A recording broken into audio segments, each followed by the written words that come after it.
Anyway, on to tomorrow's Daily Mail now. And previously we've heard about trans swimmers crashing the competition. This time it's skateboarders, Lewis. Well, out in LA they had a competition or whatever, where a skateboarding competition. There was an open competition, and a trans woman who was 29. She beat a little 13-year-old girl. The 13-year-old girl came second, right? Came second. I mean, just look at the article, though. It talks about how all of the other competitors are teenagers.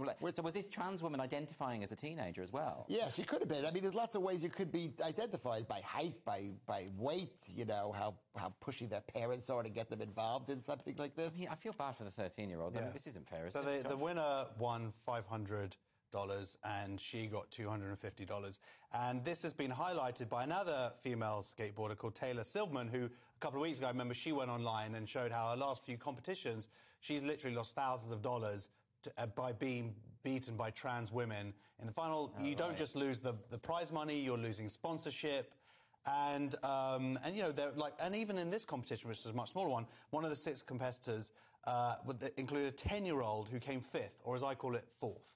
Right. Well, this is the problem, isn't it? Like, if you're a young girl and you want to get into athletics or something, and you see this kind of thing, and you know the photograph's quite interesting because you see this 13-year-old girl and a 29-year-old huge, you know... which mirrors a photo even from a few weeks ago from cycling in this country, where there was a teenage girl, and then there were the people, she came 3rd and 1st and 2nd with these 2 trans women who were like twice her size. And Lewis, just imagine you were a 10-year-old girl who wanted to be the world's top athlete. She's not. First of all, it's not based on speed or distance. It's based on an artistic appreciation. No, it's not. No, of course it isn't. Skateboarding. How high you can go. No, that's not what it was. Yeah, no, but the point is, was an your athleticism is going to be connected to your physicality. So if you can pull off a bigger trip... No, you know what? There was just another case of whiny, complaining kids. Right. So, OK, Lewis, I defer to your skateboarding expertise because I know nothing about it. I'll say this. Well, I do. They're being judged on artistic merit, I assume. No, it's not like they're going like wishy-washy. Woo, yeah, they say, oh, they I'm did a skateboarder. No, Josh, it's a very physical sport. You have actually done skateboarding, right? I have done skateboarding. I used to be OK. I'm very, very bad at the moment. I had a terrible accident about a year ago when I was trying to show off to my kids. I was like, hey, guys, this is how it's done, and just fell massively off the ramp and just crippled myself. I mean, have you ever really recovered from that in their eyes? Because I don't know how you get your authority back. They just laugh every time they see me now. This is the problem, you see. Now, let's move on now to tomorrow's Independent. And Boris Johnson, he's stating some biological facts, some biological truth bombs. Well, here we go.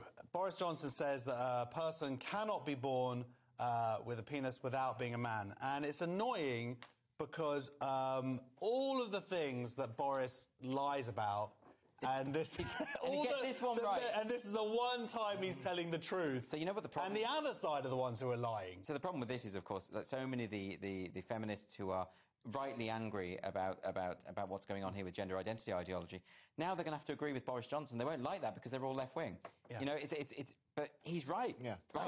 And I include myself amongst them. He is right, but the tragedy of this entire thing is that Boris Johnson's situation is so bad in every other aspect that he finds this situation less problematic. So do you think he's talking about this as a means to distract from all... Let's face it. Yeah. Well, that's what Stonewall's saying. But no, I think he's been actually given... Finally, a politician has been given some good guidance. And actually, he sounds like he's up on the issues, which he says the 3 things that he's concerned about are the age of consent, basically to transition, question of safe spaces for women, and the difficulty in sporting competitions. Now, these are the 3 things that most people who are involved in this debate care about. Yes. And so he's actually got someone briefing him properly, and I just wish that person who was briefing him would go to Keir Starmer and brief that side, because it's incredibly frustrating that they're trying to be like, oh, wishy-washy, be kind. It's like, no, there are proper issues here that have to be dealt with. Absolutely. And now the Tories are absolutely using him and smashing Labour at it. What's very annoying about this, though, is that the Stonewall individual who you mentioned, who said that, you know, he was just distracting, also said he shouldn't be fooled into talking about anti-trans talking points. Why is acknowledging biological reality anti-trans? It's not. Because if there's no biological reality, there's no such thing as trans. So why call them trans women if they're just women? At some point, they stop being trans. Well, that's always been the circular logic. This is the circular. I don't want to go into that now because we'll get tweets. Let's wait till your show on Sunday. Let's wait until my show on Sunday. I can deal with the tweets then.